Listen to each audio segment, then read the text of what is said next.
ഈശോ മിശിഹായ്ക്ക് സ്തുതിയായിരിക്കട്ടെ. ഇന്ന് മംഗളവാർത്താകാലം 3-ാമത്തെ ഞായറാഴ്ച, ക്രിസ്തുമസിൻ്റെ തലേ ഞായറാഴ്ച.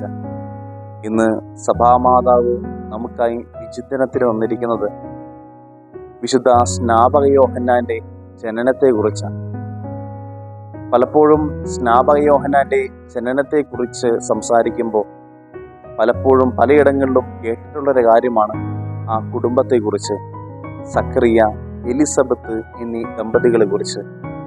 പലപ്പോഴും ഇന്നിൻ്റെ പല കുടുംബങ്ങളുമായും താരതമ്യം ചെയ്യപ്പെടേണ്ട ഒരു നല്ല ദമ്പതികൾ, സ്നേഹത്തിലും ഐക്യത്തിലും ദൈവപ്രമാണങ്ങൾ കൃത്യമായി പാലിച്ചുകൊണ്ട് ജീവിച്ച നല്ല ദമ്പതികൾ.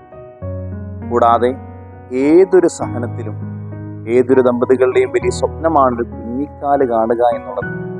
പക്ഷേ ആ കുഞ്ഞിക്കാല് കാണാതിരുന്ന അവസരങ്ങളിൽ പോലും ദൈവത്തെ ശപിക്കാതെയോ അല്ലെങ്കിൽ ദൈവത്തിനെതിരെ മുറിവുറുക്കാതെയോ സന്തോഷത്തോടുകൂടി ദൈവത്തോടുള്ള സ്നേഹത്തിൽ അല്പം പോലും കുറവ് വരാതെ സന്തോഷത്തോടുകൂടി ജീവിച്ച നല്ല ദമ്പതികൾ, സഹനത്തിൽ സന്തോഷത്തോടുകൂടി ദൈവകൃപയാൽ ജീവിച്ച നല്ല ദമ്പതികൾ, അതാണ് സക്കറിയായും എലിസബത്തും.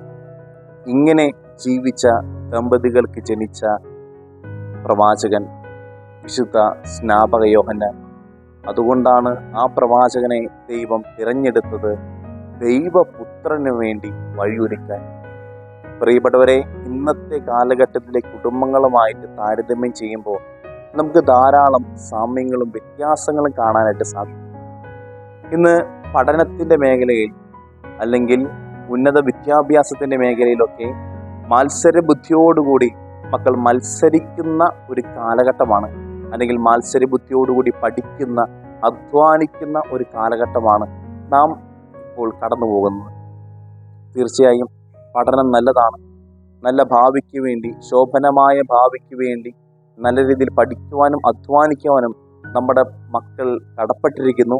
അത് അവരുടെ ഉത്തരവാദിത്വമാണ്.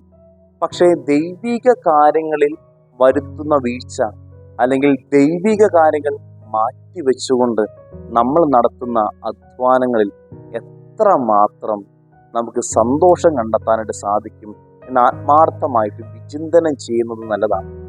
ഓരോ മാതാപിതാക്കളും തങ്ങളുടെ മക്കളെക്കുറിച്ചുള്ള ദൈവിക പദ്ധതി എന്താണെന്ന് കൃത്യമായി വിവേചിച്ചറിയാനായിട്ട് സാധിക്കണം.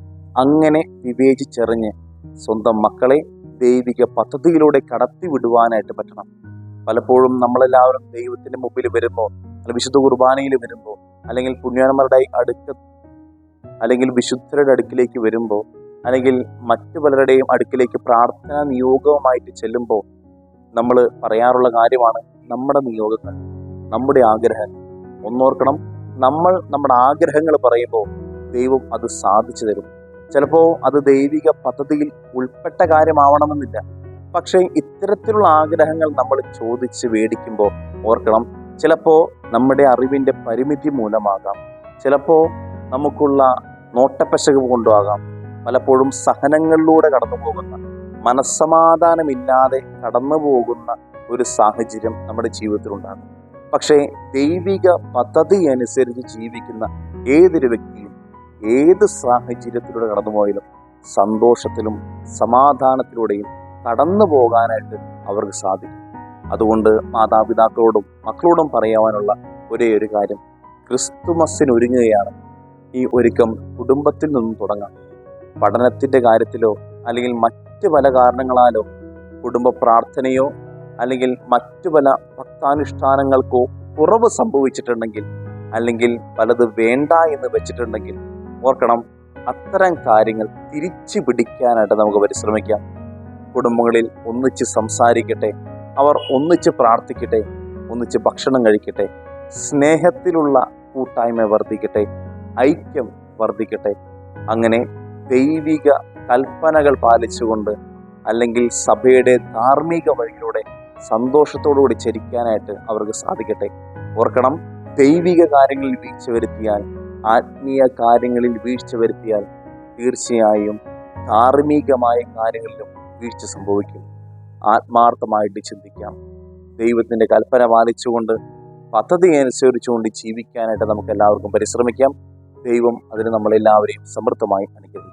നമ്മളുടെ ആവശ്യം കൃപയും പിതാവായ ദൈവത്തിൻ്റെ സ്നേഹവും പരിശുദ്ധാത്മാവിൻ്റെ സഹവാസവും നിങ്ങളുടെ മേലും നിങ്ങളുടെ ഭവനങ്ങളുടെ മേലും ഉണ്ടായിരിക്കട്ടെ, എപ്പോഴും എപ്പോഴും എന്നേക്കും.